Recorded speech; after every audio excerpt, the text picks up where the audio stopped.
Le morning, les GG, tout sur les dessus de l'actu. Les grandes gueules.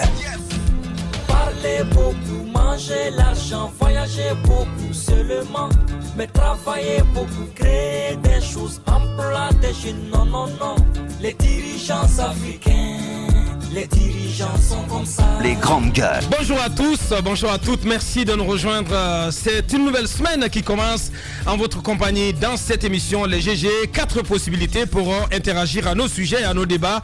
Si vous êtes abonné Orange, GG au 8037 ou 657 39 13 13, où ça se passe aussi sur la toile www.espacefmguinée.info ou sur Twitter, hashtag espace GG, et on prendra en compte vos réactions qui vont défiler le soir à la télévision. Vous êtes à Zérékoré, vous nous écoutez sur 99.7, la même fréquence à Bokeh et dans tout le Kakandé, la même fréquence également à l'Abbé Centre et dans tout le Fouta, 99 tout court à Kankan. Du côté de Kindia, c'est Kanya Zik qui relaie cette émission. À la une, football, dossier fraude sur l'âge de 2 joueurs du Sili national. Le Sénégal qui ne lâche pas les baskets à la Guinée. Le Sénégal déterminé à faire boire le calice jusqu'à la Guinée et qui semble prendre même le dessus dans une bataille engagée lors de la récente CAN U17 disputée en Tanzanie suite à une réclamation portée à son attention par la Fédération sénégalaise de football dirigée par Maître Augustin Senghor. Le conseil disciplinaire de la CAF décide de déchoir la Guinée de son titre de vice-championne d'Afrique acquis à l'issue du tournoi final de la CAN des cadets à Dar es Salaam. En plus, la Guinée est disqualifiée de la Coupe du Monde des cadets prévue au Brésil en octobre-novembre prochain. Les 2 joueurs mis en cause dans cette affaire bannis du football pour au moins 2 ans. Il en est de même pour l'équipe nationale cadette guinéenne interdite de toute compétition jusqu'en 2021 alors que la Fédération guinéenne de football va devoir passer à la caisse pour s'acquitter d'une amende de 100 000 $ américains. L'instance dirigeante interjette appel devant le tribunal arbitral du sport. On essaie de comprendre, c'est le gros sujet d'actualité en ce début de semaine. On va essayer d'appeler donc un répondant du côté du ministre, du côté de la FEG du foot, en la personne du général Mathurin Bangoura.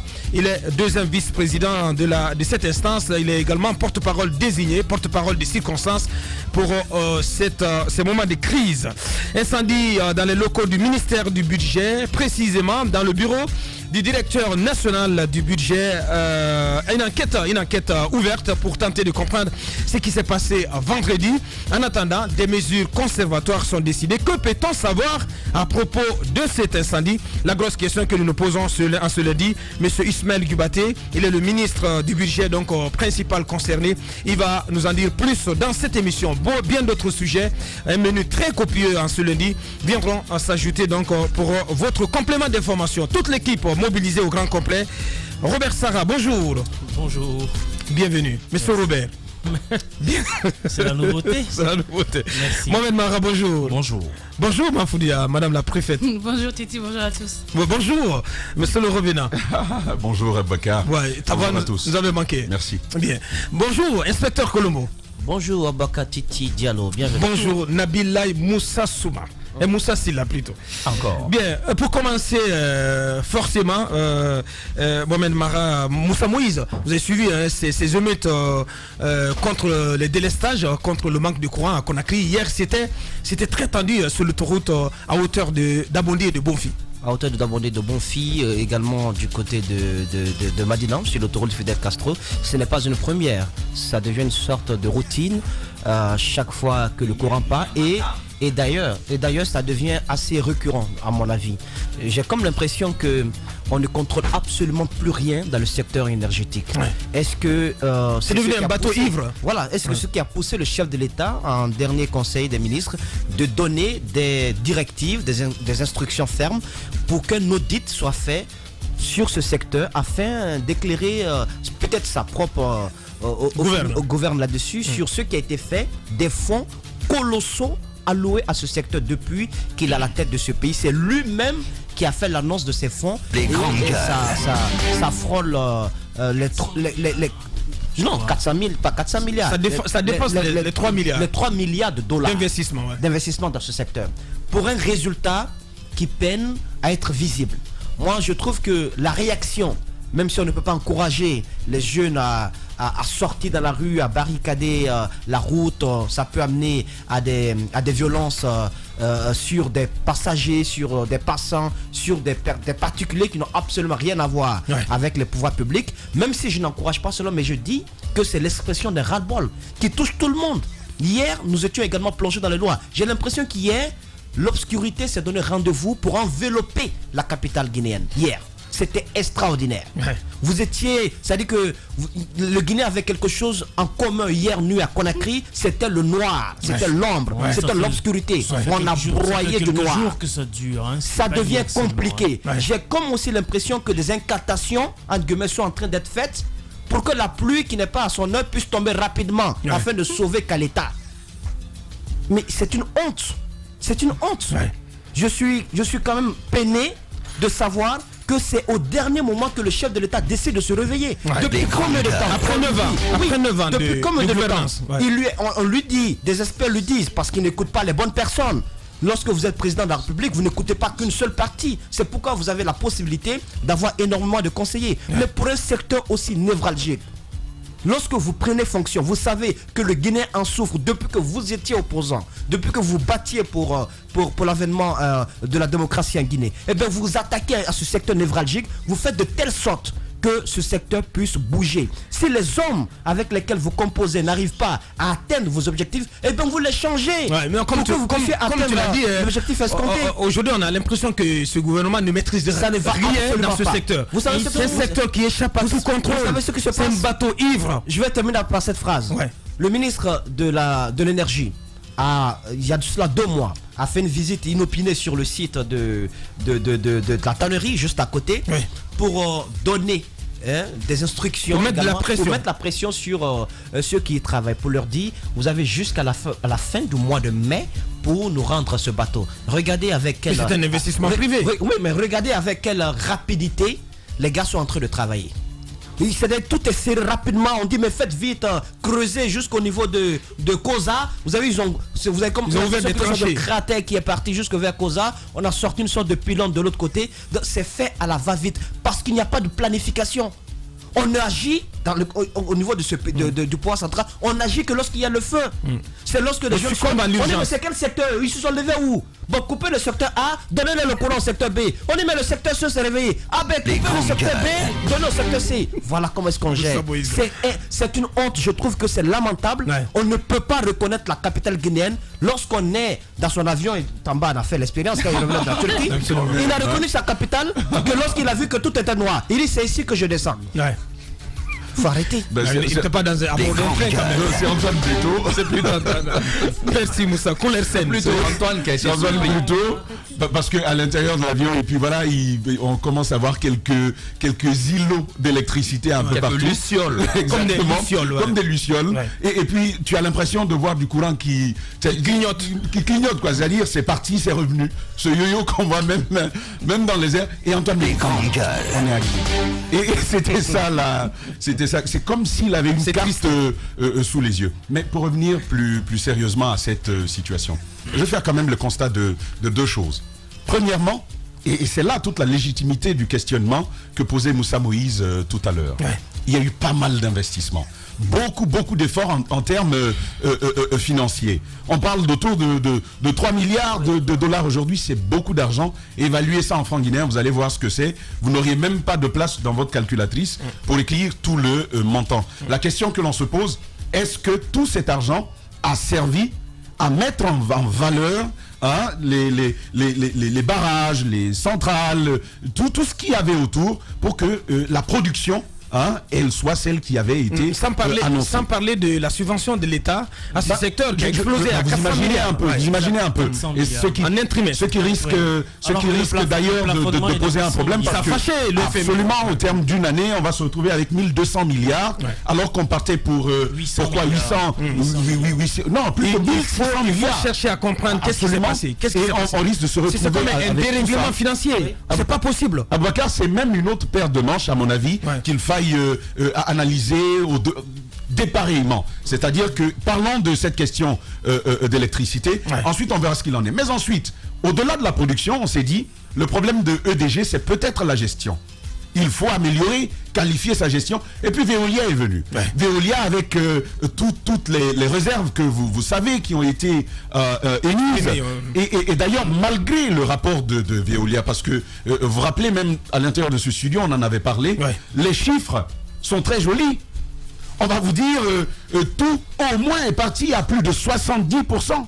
Parce qu'à Veolia, annonce avoir porté le parc clientèle à 500 000. Je vais vous dire, pour le minimum des progrès réalisés, je dis bien le minimum, on est à plus de 75% des efforts réalisés. Vous allez trouver d'autres endroits où vous êtes à plus de 200% d'efforts. En tout cas, c'est ce que Veolia dit. Mais dans les faits, mais la réalité, on reste quand même. La réalité est tout autre. On reste quand même noir, absolument. C'est ce que je veux dire. Au-delà des chiffres, il y a une réalité qui fait que des jeunes se soulèvent. On va parler tout à l'heure du cas de Dabondi, toute cette ligne-là. Effectivement. Et de l'autre côté, les quartiers dits chauds, il y a tout ceci. On voit des gens qui se soulèvent et on se pose bien la question, finalement, le problème, il est où? Est-ce au niveau de l'argent? Il y a eu des efforts. Le deuxième, est-ce qu'au niveau de la gestion, Veolia était-elle la solution? À mon avis, la réponse, on l'a devant nous, c'est non. Et donc, moi je veux embrayer sur l'autre aspect. Le secteur de l'énergie, c'est un gros business. C'est un gisement. Ce n'est rien de le dire. Pour tout le monde. Ce n'est rien de... tout le monde qui utilise. Abacar, ce n'est rien de le dire. Mais encore qu'on ne parle que de Conakry. Si vous avez observé, les efforts, c'est seulement la mascotte Conakry en tête. Et les autres villes de l'intérieur du pays, là où le Chinois est mort, en Guinée forestière, la moyenne Guinée, il y a pas mal d'efforts qui restent à être fournis. Et donc, moi, c'est avec beaucoup de lampadaires solaires aussi, qui ont coûté énormément et qui sont et ailleurs, ça fonctionne. Les lampadaires, ailleurs, ça fonctionne. Même là où il y a beaucoup de pluie. Ailleurs, ça fonctionne. Chez nous, malheureusement, on a comme l'impression que rien n'est en train de fonctionner. Et moi, je me pose cette question. Depuis cette semaine que j'ai passé à la maison avec ma douleur, j'ai quand même observé l'actualité, comment les gens y sortent. Avec ça, on demande un troisième mandat? Question. C'est juste incroyable. Allez-y, Mafoudia. Alors, ce qui est un peu triste dans l'histoire, c'est que pour ceux qui se rappellent de la campagne électorale de 2010... Je suis étonné que tu m'as flingué Veolia ce matin. Les mêmes mots... pas flingué. On se rappelle des... On se rappelle le monsieur bon résultat de Veolia dans ce studio il y a quelques temps. Écoute, on va je reviens sur les chiffres. Bien, les chiffres, c'était ça. Et même ce jour, j'ai quand même posé la question, au-delà des chiffres, il y a la réalité qui est effectivement. Je ne me dément pas. Bien. C'est qui marche. Alors, ce que je disais, c'est qu'en 2010, on se retrouvait pendant la campagne électorale avec les mêmes mots. Nous allons vous donner l'eau, nous allons vous donner l'électricité, ayez confiance. Et aujourd'hui, au bout de 8 ans, 9 ans, on va vers d'autres élections présidentielles et on aura droit aux mêmes mots. On aura droit aux mêmes. Ce qui veut dire qu'en 10 ans, le pays n'a véritablement pas bougé. C'est assez pareil. Je pense que l'échec est là. Le président, il n'a pas à chercher ailleurs. L'échec est là. C'est-à-dire on n'a pas besoin de l'entendre de la bouche de quelqu'un. En Guinée, encore aujourd'hui, en 2019, on manifeste pour le manque de courant. On est tous d'accord avec eux. Il y a eu de l'investissement, plus que les régimes précédents. Mais d'accord. Mais la gestion, justement, c'est là le problème. Quand c'est pas efficace, l'investissement, c'est du gâchis. Ça n'a pas été efficace, ça n'a pas été bien organisé, ça n'a pas été bien utilisé. Et lui-même, il le reconnaît. Et c'est ce qui est un peu paradoxal. On a nos dirigeants qui utilisent l'argent, qui nous disent après que l'argent est mal utilisé, mais encore ils ne sont pas inquiétés. Ils continuent à commettre les mêmes erreurs parce qu'on continue encore à mettre de l'argent. Et souvent, on se retrouve dans des situations de crise. Vous verrez, aujourd'hui, ça manifeste. Demain, on veut trouver une solution rapidement. On se retrouve tout le temps à gérer des urgences. On ne se retrouve jamais avec finalité un plan qui est respecté et qui produit. Pour ne pas revenir sur ce que Moussa et Tamba ont dit, je veux m'intéresser justement à cette déforestation. Aujourd'hui, la pluviométrie en Guinée, c'est un véritable problème. Et qui parle de barrages et hydroélectriques parle d'eau. Mais justement, qu'est-ce qu'on fait parallèlement pour préserver ce acquis? On ne le fait pas. La déforestation a gagné du terrain en Guinée aujourd'hui. Le cours d'eau disparaissent. Les ministres qui se succèdent à la tête du département de l'environnement, mais apparemment, on parle même plus aucune vision. Aucune vision même au niveau de l'environnement. Mais c'est un véritable problème. Il y a vraiment beaucoup de solutions aujourd'hui dans le secteur électrique que de se concentrer sur la forêt. Franchement. Déjà, la forêt en tant que telle, elle est immensement importante. Oui, je suis d'accord.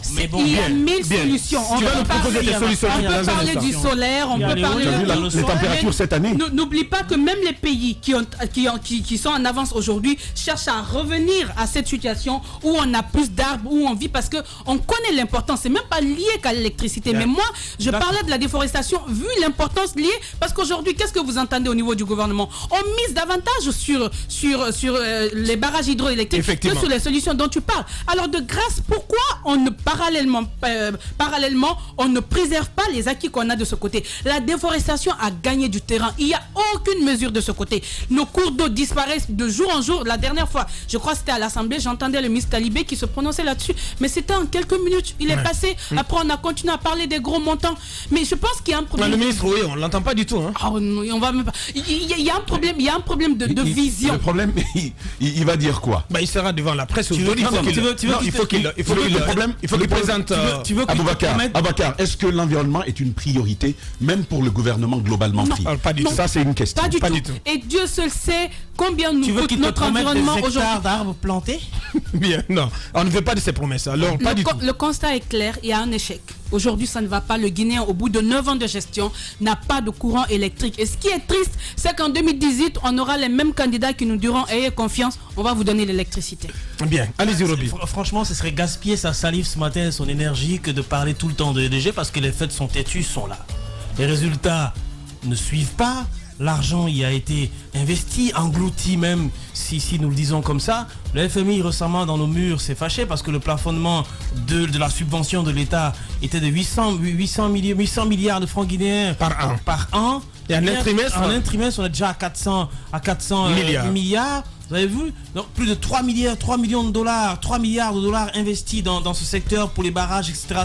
Ça fonctionne pas. On n'a pas diversifié le secteur. Vous savez, par exemple, tout à l'heure, je parlais d'autres solutions, c'est vrai. Mais la construction de ces barrages, ce sont des constructions récentes.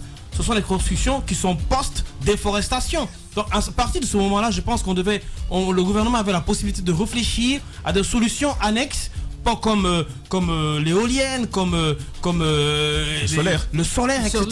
Ou le thermique. Qui serait des solutions d'appoint pour les périodes d'étiage. Maintenant, l'argument principal qu'on vous dit au niveau de Caleta, c'est qu'on vous dit que la retenue d'eau n'a pas la capacité, n'est pas suffisante. Eh bien, on le savait. On a fait des études. On savait qu'en période d'étiage, la retenue d'eau n'est pas suffisante, alors il faut trouver des solutions d'appoint. Ça fait combien d'années on le fait? On le fait pas. On nous a miroité de nous installer des groupes de fortune du côté de Kipé, du côté de Tombeau, etc. Mais ça ne marche toujours pas. Donc je pense que le secteur de l'énergie, c'est un gros problème.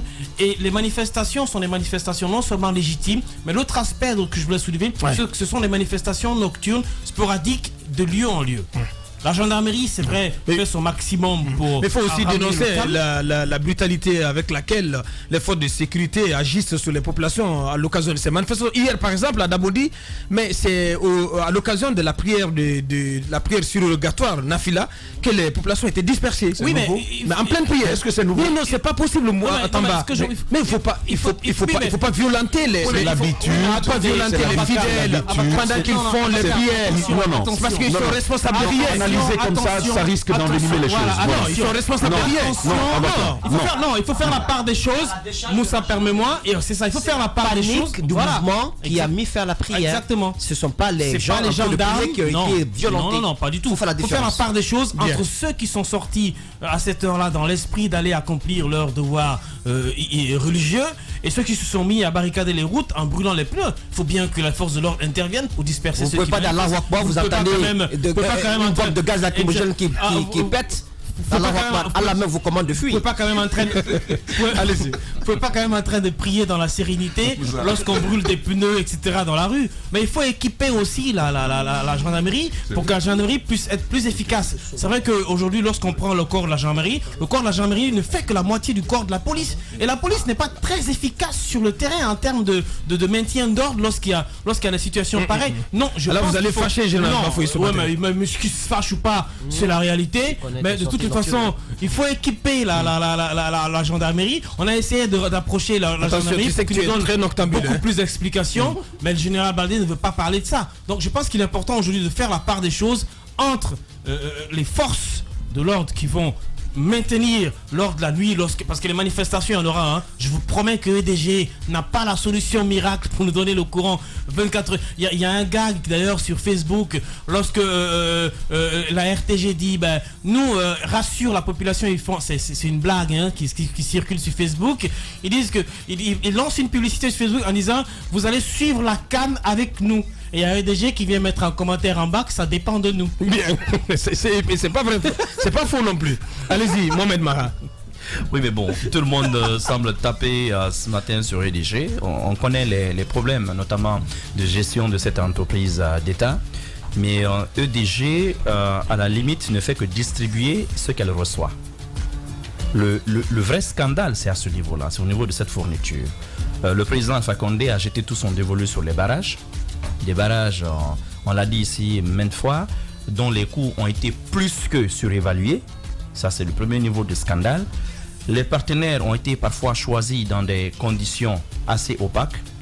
C'est le deuxième facteur. Et même lorsqu'on envisage de construire ces 3 barrages, c'était clair que, en principe, il ne fallait même pas commencer par Caleta. Puisque Caleta est un barrage au fil de l'eau. Or, il fallait avoir des retenues d'eau en amont. Mais nous, on a tout inversé dans notre pays. Là, on devait commencer, on ne l'a pas fait. On a commencé par là où on devait terminer. Et d'ailleurs, ce barrage, Dieu seul sait dans quelles conditions techniques il a été achevé. Parce qu'on nous l'a lancé avant même que le barrage, la construction ne soit terminée. Oui. Et puis, il y a ce grand gouffre financier que représentent les centrales thermiques privées. Effectivement. On n'en parle pas. Mais en réalité, et peut-être qu'on va parler tout à l'heure de l'incendie au ministère du Budget, mais en réalité, tout le problème, il se trouve là-bas. Le gouffre béant dont on parle, c'est au niveau de ces centrales thermiques. Ce sont elles plutôt qui produisent l'électricité et envoient à EDG. EDG le met sur le réseau. Mais imaginez qu'à un moment donné, certaines de ces centrales-là placent directement l'électricité sur le réseau. La question est de savoir qu'est-ce qu'on fait de notre entreprise d'État. Il y a des barrages, il y a des centrales qui fournissent l'électricité, qui envoient une partie à EDG et puis se permettent de mettre le reste sur le réseau. Et tout ça, et comment se font les paiements et tout ça. Justement, c'est extraordinaire. Une opacité mais totale. Moi j'ai essayé de mettre... sans parler du carburant, de mais non, ça c'est J'en viens. Moi je me suis intéressé un peu à ce secteur récemment. J'ai découvert quand même que même entre ces fournisseurs privés d'électricité, vous avez des prix qui ne sont pas les mêmes. Oui. Et bizarrement, l'État subventionne. Ce qui est bizarre, l'État offre le carburant par exemple à ceux qui ne font que fournir simplement, à ceux qui ne font simplement que faire tourner leur turbine.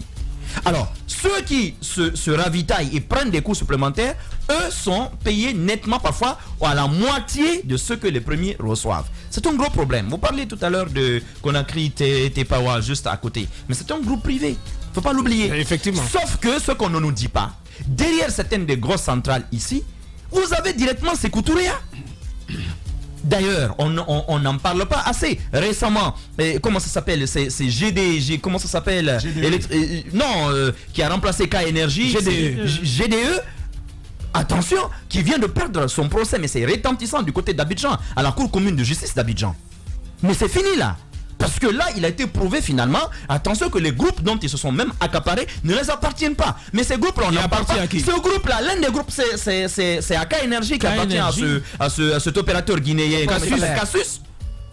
C'est pas aussi clair. Non, mais oui, mais je vous donne, l'arrêt. Moi, je parle en fonction de l'arrêt. Il y a eu des jugements bien avant cela. Oui, mais je vous dis, moi, je vous donne maintenant en fonction de l'arrêt définitif. Oui, voilà, parce que c'était un dossier. Il y a un montage trouble là-dedans, dans lequel des Guinéens se sont noyés. Justement, ils ont fait absolument n'importe quoi. Oui, mais là, c'est un autre débat. Voilà, c'est un autre débat. Ce dont je parle, c'est pas le débat. C'est un autre débat. Ce dont je parle, il y a beaucoup de non-dits. Non, il y a beaucoup de non-dits. Beaucoup de zones d'ombre. Mais la justice, en fin de compte, parce que c'est quand même combien de temps de procès ici en Guinée, des verdicts et des contre-verdicts, mais en fin de compte, une justice supranationale s'est prononcée dans cette histoire. Parce que là, ce sont les pièces qui comptent. Tout le monde a vu dans quelles conditions rocambolesques, notamment des amis du président, ont mis la main notamment sur la centrale, comment ça s'appelle, de Coronti, là, comment ça s'appelle, de K-Énergie. Tout le monde a vu. Donc moi je parle de cela. Ce que je veux vous dire, vous avez raison de dire qu'il y a beaucoup de zones d'ombre. À partir du moment où c'est l'entourage présidentiel directement, pas des ministres, mais des hommes d'affaires directement liés à lui, qui mettent les pieds dans ce sérail-là, forcément il faudrait que ça devienne opaque. Bien. Donc, il y a ce fait. Mais aujourd'hui, moi je ne suis pas surpris que les jeunes prennent les rues. On ne les y encourage pas. Mais en réalité, qu'est-ce qu'on a fait pour ne pas en arriver là? Et l'autre épouvantail qui arrive très vite, c'est la CAN. Ouais. Mais ça risque d'être une autre période encore difficile. Vous à dites gérer. oui qu'on n'a pas pourchassé les fidèles. Allez-y Moussa, pour clore. Moi, je trouve que d'un côté, il est bon de rappeler que les conditions dans lesquelles, on ne parle pas de K Énergie, mais dans les conditions dans lesquelles K Énergie est arrivé ici, ce sont des conditions d'abord qui laissent à désirer, qui sont conditions très troubles. Voilà, donc, et aujourd'hui, lorsque vous vous rendez bien compte que vous faites rentrer un investisseur dans le pays, vous le faites croire qu'en tant qu'investisseur, il ne peut pas avoir certains privilèges que vous, nationaux, c'est vous qui pouvez le faire, vous créez déjà des vices dans le montage des dossiers et ça devient un gros financier pour l'État. Donc je pense que c'est un dossier complètement flou dans lequel pour lequel il va falloir... Il faut qu'on revienne, on va revenir là-dessus. Mais en même temps que nous pointons du doigt la responsabilité de l'État dans la desserte du courant électrique, il faut aussi, c'est vrai que c'est pas général, ça c'est pas généralisé, mais il y a aussi des citoyens qui s'adonnent à des actes qui sont abominables. On a tous en souvenance de ces jeunes qui se sont permis, de ces personnes qui se sont permises de déterrer les batteries des lampadaires, même si elles ne donnent pas, même si ces lampadaires ne donnent pas, ça ne donne pas du tout le droit à qui que ce soit de les déterrer, d'en prendre toute la ferraille et d'aller le revendre. Ça aussi c'est un comportement qu'il va falloir dénoncer et pointer du doigt. C'est vrai qu'on demande à l'État de mieux gérer le secteur, de mettre l'investissement qu'il faut, mais en même temps de l'autre côté, le peu que nous avons, il faut le préserver pour nous-mêmes et pour les générations à venir. Il ne faut pas absolument tout détruire parce qu'en ce moment, on ne fait pas du tout du tort à l'État, mais c'est à nous-mêmes que nous faisons tort. Voilà. Bien. Véritable success story de la radio Espace Guinée, les grandes gueules, détentrices des meilleurs scores radio en Guinée, de la meilleure émission talk show, a donné le créneau horaire du départ au bureau et du retour à la maison, récoltant depuis des années consécutives le titre d'émission la plus écoutée en Guinée, toutes catégories confondues. Un grand total de plus de 5 millions d'auditeurs ont été fidèles au talk show Les GG, diffusé jour après jour sur toutes les stations du réseau Adafo Média de 9h à 10h30, un exploit qui restera longtemps dans les annales de la bande FM en Guinée.